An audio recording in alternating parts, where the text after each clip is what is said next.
اللہم صلی علی محمد وعلی آل محمد۔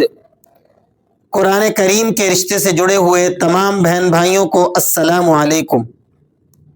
اگر آپ گھر بیٹھ کر قرآن مجید کو مدرسے والے انداز میں پڑھنا چاہتے ہیں اور تجوید کے ساتھ سیکھنا چاہتے ہیں تو ہمارے چینل کو سبسکرائب کر لیں۔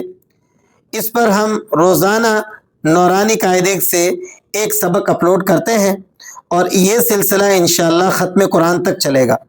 آپ نے ہمارے ساتھ ساتھ سبق کو پڑھنا ہوتا ہے اور جو لفظ ہم مشق کروائیں ان کی آپ بار بار مشق کیجئے۔ انشاءاللہ بہت جلد آپ قرآن کریم کو درست تجوید کے ساتھ پڑھنا سیکھ جائیں گے۔ ہمارا سبق نورانی قاعدہ سیریز میں تختی نمبر 11 میں چل رہا ہے۔ اس تختی کے اس سے پہلے 3 سبق اپلوڈ ہو چکے ہیں۔ اگر آپ پہلی مرتبہ ہمارے چینل پر آئے ہیں تو پہلے سے اپلوڈ شدہ ویڈیوز کو ضرور دیکھ لیں تاکہ سلسلہ شروع سے ترتیب کے مطابق چلے اور بات پوری سمجھ آ سکے۔ آج کے سبق کو شروع کرتے ہیں۔ اس تختی میں ہم نے تنوین اور جزم کی مشق کرنی ہے۔ تنوین کا جو تعلق ہوتا ہے وہ زیادہ تر غنے سے ہوتا ہے اور جزم کا کام ہوتا ہے حروف کو آپس میں جوڑنا۔ جیسے یہاں یا پر یہ جو سائن ہے اسے ہم جزم کہتے ہیں، تو یہ جزم والا حرف ساکن ہوتا ہے۔ یہ خود سے نہیں پڑھا جاتا بلکہ پیچھے والے حرف کے ساتھ اس کو جوڑ کر پڑھنا ہوتا ہے۔ جیسے ہم اس لفظ کو کس طرح سے پڑھیں گے سنیے گا۔ سبق کو شروع کرتے ہیں۔ اعوذ باللہ من الشیطان الرجیم، بسم اللہ الرحمن الرحیم۔ یا زبر یا، زبر والا حرف کھینچنا نہیں ہوتا۔ یا زبر یا، سین یا زیر سی، یا کے ساتھ آپ نے سین کو ملانا ہے۔ یا پر چونکہ جزم ہے اور جزم والا حرف اکیلا نہیں پڑھا جاتا بلکہ پیچھے والے حرف سے جوڑ کر پڑھا جاتا ہے، اس لیے ہم سین کو یا سے ملائیں گے۔ سین یا زیر سی، یسی۔ اب یہ یا مدہ بھی ہے، یا ساکنہ ہو اور اس سے پہلے والے حرف پر زیر ہو تو اس یا کو یا مدہ کہتے ہیں۔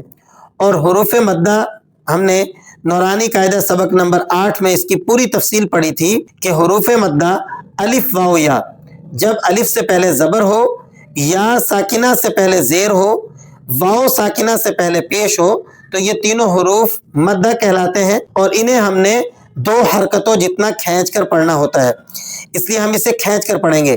یسی، رودو پیش رن، یسیرن، یسیرن، وقفن، یسیر۔ غین لام پیش غل، لام پر جزم کا سائن موجود ہے اس لیے ہم غین کو لام سے ملا رہے ہیں اور غین کو پر کر کے بھی ادا کریں گے اس لیے کہ غین حروف مستعلیہ میں سے ہے۔ غین لام پیش غل، بادو زبر بن، غلبن، غلبن، وقفن، غلبا۔ فا صاد زبر فص، لام دو پیش لن، فصل، وقفن، فصل۔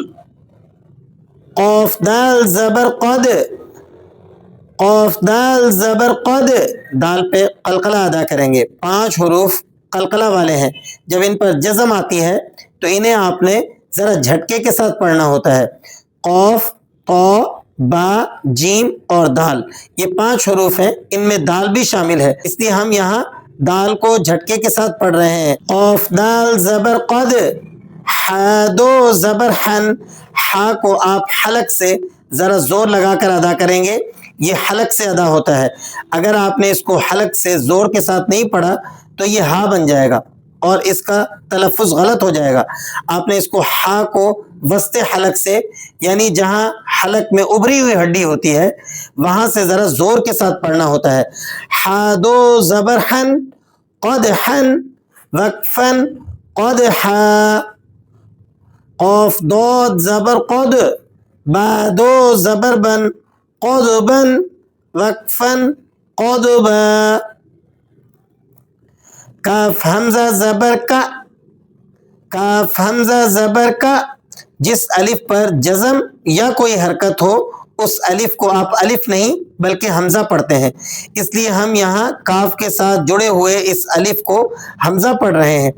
اور حمزہ کا ایک اور مسئلہ یہ ہے کہ جب یہ کسی حرف کے ساتھ جڑتا ہے تو اس کا جو ساؤنڈ نکلتا ہے وہ ذرا جرکنگ ساؤنڈ ہوتا ہے، جھٹکے والا، اس لیے ہم اسے پڑھ رہے ہیں کاف حمزہ زبر کا، سین دو زبر سن، کا سن، وقفن کا سا، کاف دال زبر قد، دال حروف قلقلہ کا آ گیا، کاف دال زبر قد، ہا دو زبر حن، قد حن، وقفن قد ہا، یا غین پیش یو، نون یا زیر نی، یغنی، وقفن یغنی، یا مدہ ہے، یا ساکن ہے اور اس سے پہلے نون کے نیچے زیر ہے، اس لیے ہم اسے تھوڑا سا کھینچ کر وقف کر رہے ہیں، یغنی، لام غین زبر لاغ، واو دو زبر ون، لغون، لغون، وقفن لغوا، دو زبر پر جب آپ وقف کرتے ہیں تو اسے لمبا کر کے وقف کیا جاتا ہے، اس لیے ہم اسے تھوڑا سا کھینچ کر پڑھ رہے ہیں، لغوا، میم سین زیر مس، کاف دو پیش کن، مس کن، سین کو آپ نے باریک سیٹی کے ساتھ پڑھنا ہوتا ہے، سین کو آپ سا کی طرح نہیں پڑھیں گے، سین کو اگر بغیر سیٹی کے ادا کیا تو اس کا ساؤنڈ صحیح نہیں نکلے گا اور اس سے سین کا تلفظ خراب ہو جائے گا، آپ نے خاص طور پر اسے سیٹی کے ساتھ پڑھنا ہوتا ہے، میم سین زیر مس، کاف دو پیش کن، مسکن، وقفن مسک،